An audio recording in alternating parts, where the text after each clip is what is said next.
Senatorial District, and Kim du Buclet, who's the state representative from the 26th District. We're neighbors. Kim and I share Mr. Raoul, so anything we have, he has that plus more. And we drew straws, and I'm the one who got the short straw, so I get to start first. We are at the point in Illinois when we are still having severe economic problems. As everybody knows, we've been in this country in the midst of a great recession, the greatest recession since the Great Depression, and Illinois is not immune from the fiscal problems, the challenges that is created. We are beginning to come out from under. We are beginning to look as if we have bottomed out, and so the state revenues, income taxes, sales taxes, are beginning to come in a little better than they have for the last 2 years, but they are by no means robust, and I think it'll be some time before they can be called robust. So we are looking at big fiscal problems.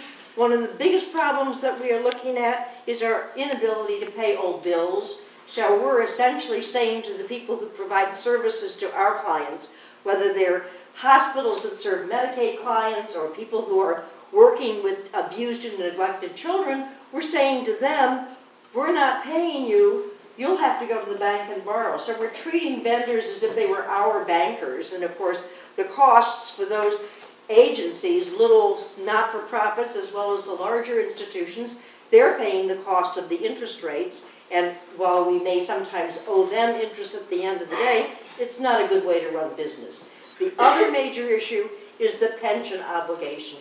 We owe something like $93 billion in unfunded liability in the system. State workers are quick to point out, rightly, that they've been paying their fair share of the pension cost year after year after year. It's the state that has not been willing to step up to the plate.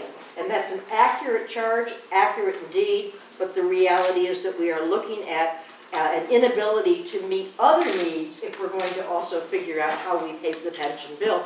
If we pay the pension bill, I don't know how we fund public education.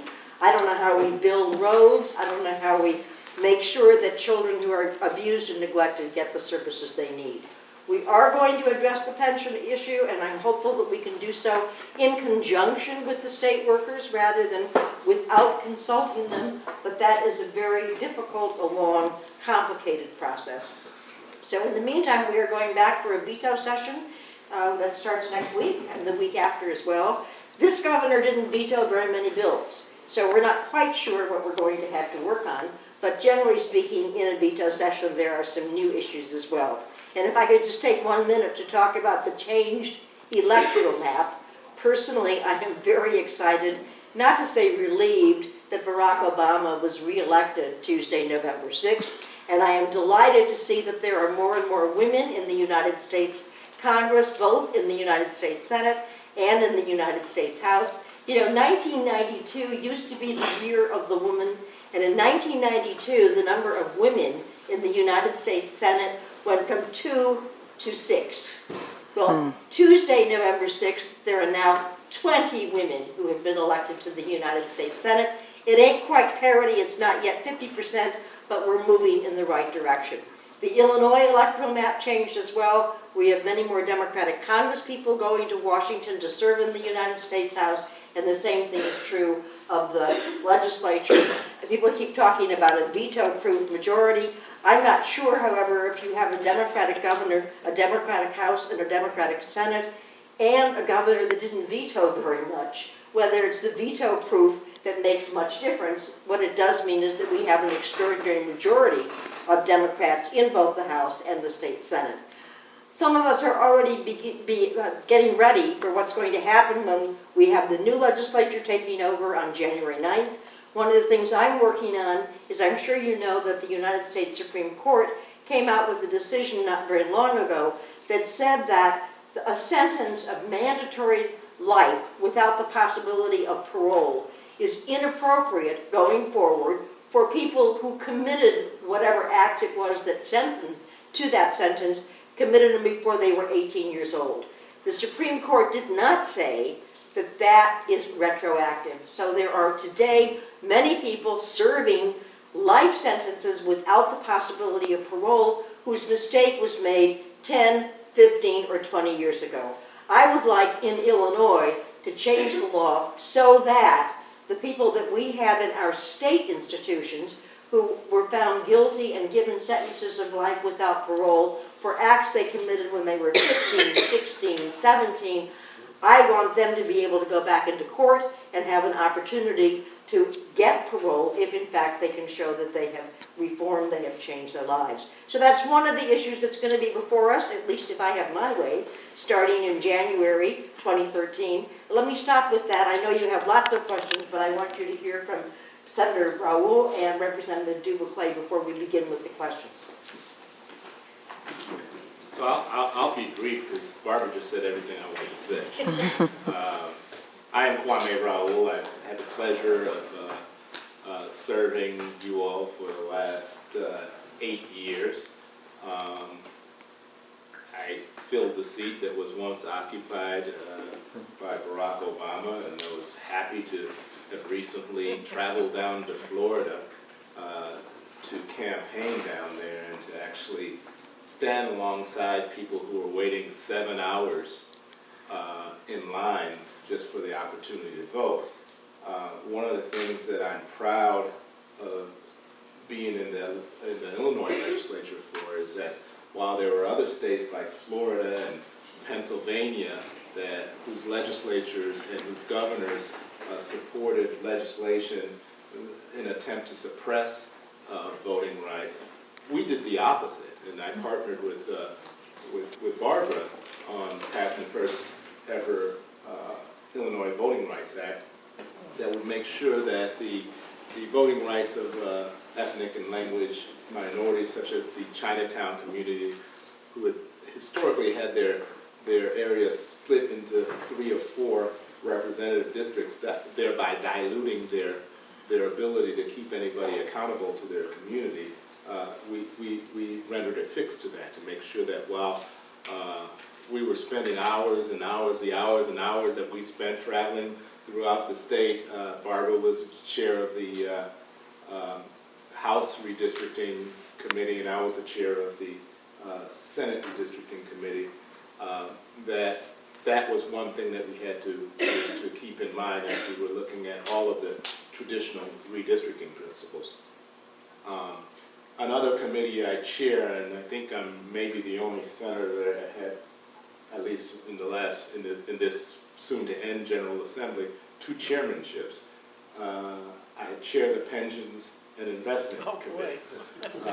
So both of my committees are rather involved, and I say that not so much because I'm uncertain whether the ultimate pension, the big pension reform bill, will come through the Pensions Committee. It may, like many other major bills, go through the Executive Committee. But what we've had to do over the course of the last few years is to make sure that we managed the situation so that as legislators would come forth with suggestions on benefit enhancements, that we managed that to make sure we didn't make the hole bigger than it already is. And so part of being a committee chair is making sure that certain suggestions for legislation get their fair hearing in subcommittee, and that we make sure we don't do any further damage. Part of the whole pension reform debate has revolved around what is called a cost shift, which is not an issue for Chicago in as much as it's an issue for suburban and downstate areas. And the whole notion of the cost shift is that the employer ought to bear the responsibility of paying it into the employee's pension system instead of just the state doing it, so they have some skin in the game, as has been the case in Chicago. It's been called a cost shift. It's been called a property tax increase. I think that's just bad nomenclature. It is what fundamentally all employers historically do in the private sector as well as in the public sector, other places. And so I think while it's a difficult political negotiation, because there have been, the Republican legislative leaders have said that, it's a deal breaker, it's something that we cannot lose our focus on as we attempt to negotiate a resolution. The other thing that not to lose our focus on, as Barbara already alluded to, was the fact that the employees, the public employees who have been vilified by some in the civic committee and others, who have paid for commercials saying that 95% of the public is paying for the benefits of the 5% of the population. That's an attempt to vilify people who have consistently paid into their retirement system, people who have relied on that promise while the government has not consistently paid and made their payments.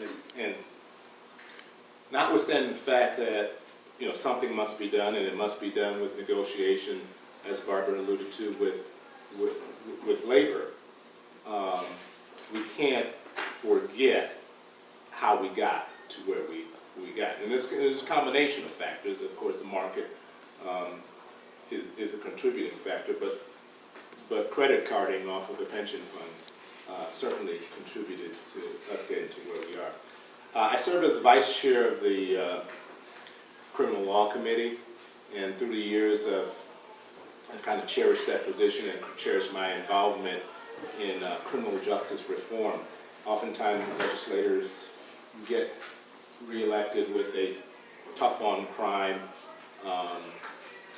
approach, and they often introduce penalty enhancements just so they can have a newsletter to send home to their constituency and say they're tough on crime. The problem with that approach is that it's not only just bad criminal justice policy, it's bad fiscal policy, because what you end up is having people incarcerated, oftentimes for nonviolent crimes, for a lot longer than they should be, and that costs money. And I've done some traveling to the meetings of the National Association of Sentencing Commissions, and there are more conservative states that have more aggressively embraced diversion programs and population management programs more aggressively than we have in the so-called progressive state of Illinois. We started to make moves. We passed a bill this year to make sure that we have a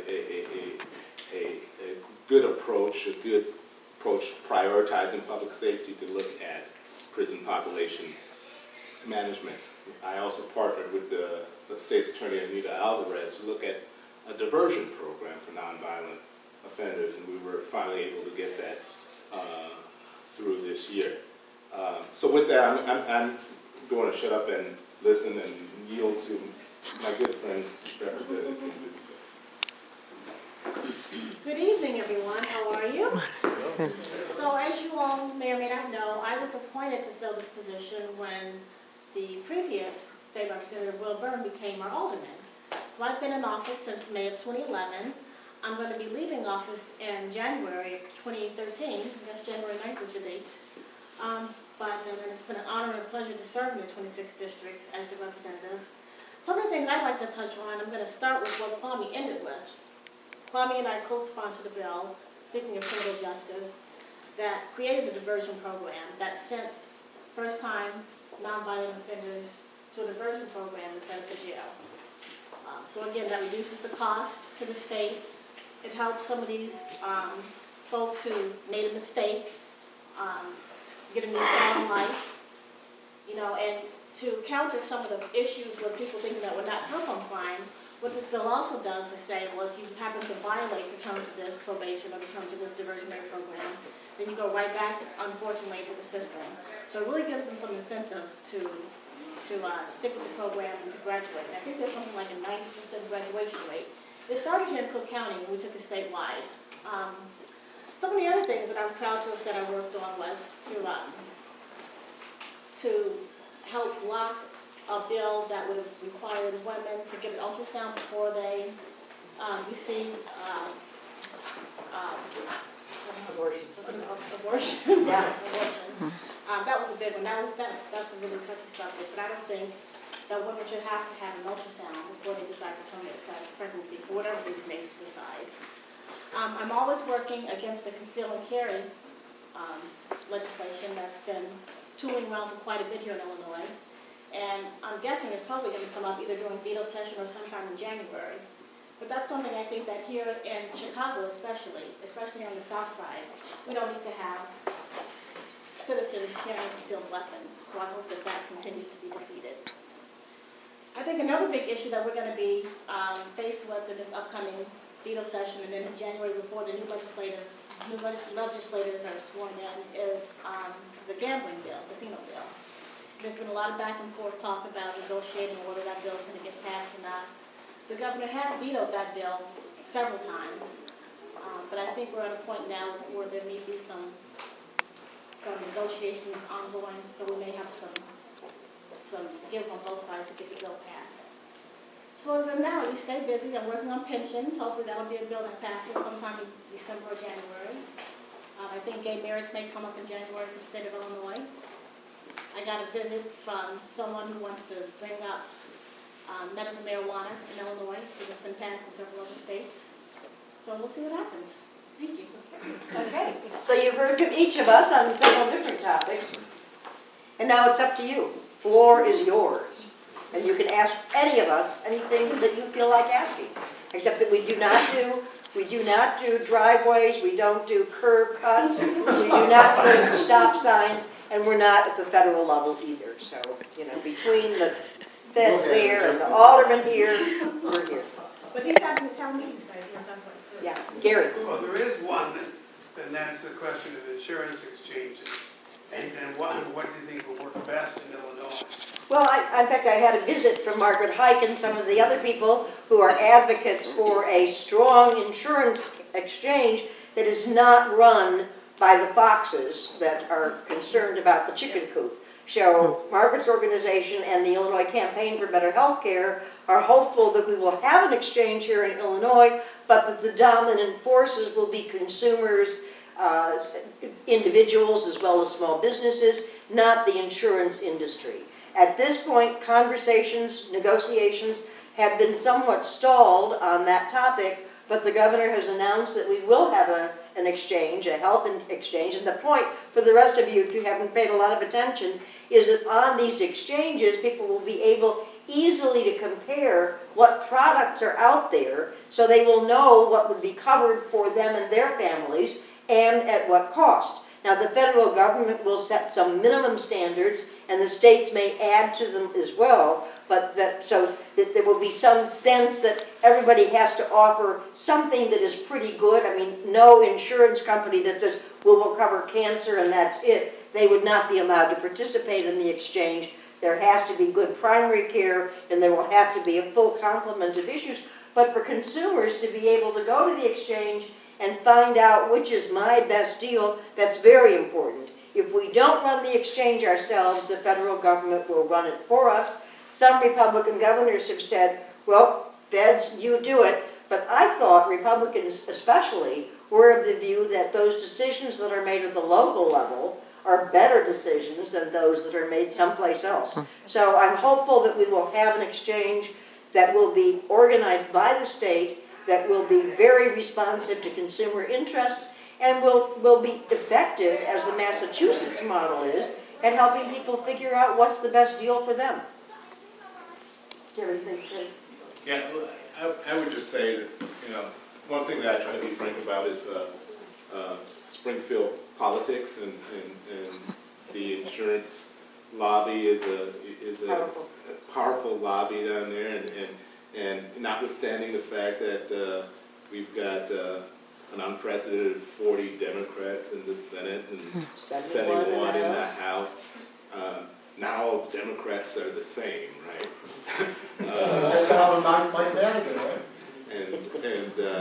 And in three of us, I think he has rather progressive, pro-consumer Democrats not we don't represent the same type of constituents that some of our colleagues represent. So sometimes that influence can impact their decision making. So we'll see as to what happens. I mean, I sponsored a bill earlier this year to try to facilitate small businesses being able to pull together in the purchasing cooperatives to purchase health insurance for their employees. And it was a simple little tweak to legislation, but it was like walking through mud dealing with the insurance industry. But you did it. Absolutely. Okay, who's next? Tom?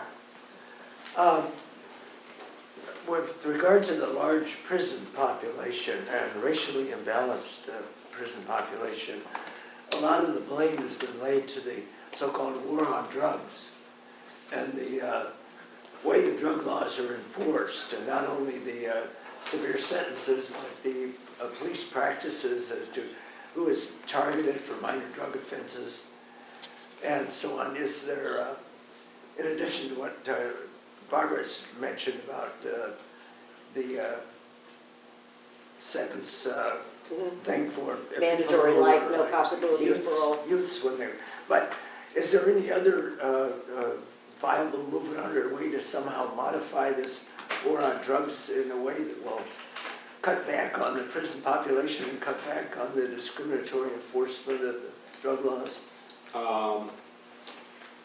Well, you know, a lot of the focus on the discriminatory sentencing processes has been on federal sentencing and how they categorize crack cocaine versus powdered cocaine and so forth. And so not to say that there's not responsibility at the state level as well. And the phenomenon that I talked about earlier about this notion of sentence enhancements as just being a political campaign tool. What we've tried to do in the course of the last few years, we created a subcommittee on sentence enhancements. And so any bill that's a sentence enhancement goes to that subcommittee. That doesn't mean it doesn't come out, because I mean there could be areas, you know, I myself sponsored a bill that dealt with somewhat of an enhancement that had to do with heroin, which is becoming an increased problem in our high schools, right? And it's oftentimes a one and done drug, and has devastating impact.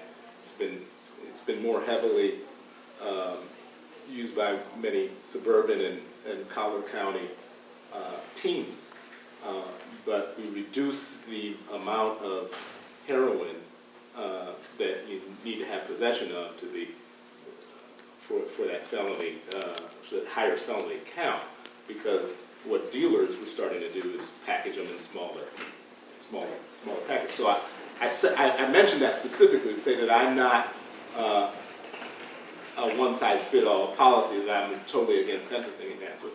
I think that violent criminals need to do time, and serious time. I think there are some non-violent criminals that need to do time, but we need to be able to look at things from a case-by-case basis. What I've been a strong proponent of, I sit as a vice chair of the Sentencing Policy Advisory Commission, and so what we try to look at comprehensively, because of the politics of Springfield, we need to have this body that comes in and with an evaluation and say, hey, this is the type of policy that we need to embrace, because if you just try to do it on just a bill-by-bill basis, it's difficult to get the body to embrace it. So we got what we call SPAC, kind of looking at sentencing policy sort of comprehensively. And part of what SPAC's charge is to educate the public at large, educate the media, because it's difficult for individual legislators to embrace reforms if they're going to be characterized as soft on crime. Exactly. We also have had, for several years, the CLEAR Commission, which has been co-chaired by former Judge Gino DeVito and was very much a baby of Paula Wolf. And so what that group has been able to do for us is at least rationalize the existing sentence structure, because we had language all over the code that was inconsistent, that was tougher here and not so tough there. And their mission to date has not been to suggest to us ways to rationalize in the sense of making the punishment fit the crime better, but at least to make the no longer the forest and the trees problem, at least we know what we have. And that's, I think, been very helpful to SPAC in terms of then coming forward with recommendations that could actually make substantive changes in the policies that we are supporting. But Kwame's right, very difficult if you're running for re-election in a tough campaign and your opponent does a brochure that says that, so-and-so is soft on crime, voted to reduce sentences for, those gangbangers or whatever. This is not easy. I should also mention, because you talked about racial disparities and so forth, that I've also been assigned to chair the racial profiling commission, I think it's called, a task force. I don't know what it's called. So I think we will have our first meeting on the first day of Veto Session. It's primarily focused on this history of looking at traffic stops and so forth, but A lot more. What we look at may be broader. Yeah. Just curious if our early voting, the types of ways to vote in an election, whether it's a presidential, state, local, is our amount of early voting or absentee ballot, all of our absentee ballot procedures, I think ours, looking at, or are they? I think ours are pretty good. I don't know what the numbers are from this election, but I do know that early voting gets more and more participation each election cycle. And in Illinois, you used to not be able to absentee vote without a good excuse. That's gone. Anybody can vote absentee, anybody can vote early, you don't have to have a reason. And I think back to issues of racial disparity, I think for lower income people and for low income members of minority groups, the opportunity to vote on Saturday is terrific. A lot of people cannot get enough time off work without it being a problem for them, that if you're all stuck on election day, and then of course the issue of crowds, I think early voting helps avoid crowds. I lived in Florida. Right. I voted in 5 minutes. I went Yeah. downtown and I voted in 5 minutes. A few days later, I was in Florida, in North Miami, watching people wait 7 hours because the legislature I know the library. reduced the number of early voting days from 14 to 8, as well as not having the adequate number of machines and locations and so forth. So, my It's age. not an accident. Yeah, yeah. Yeah, up until about 4 years ago, my position, let's say in specific in like gun control, was much closer to yours. And I guess everything changes when you become a victim, right? About 4 years ago, I had an incident where my family was being terrorized by a neighbor. They ended up on the wrong end of the dispute, and the response was to terrorize my family. And Barbara, you know my family. Yeah, right. My 10-year-old daughter was raped in her own house. 4 years ago, we just elected the most powerfulest guy on the planet, and I could look out my window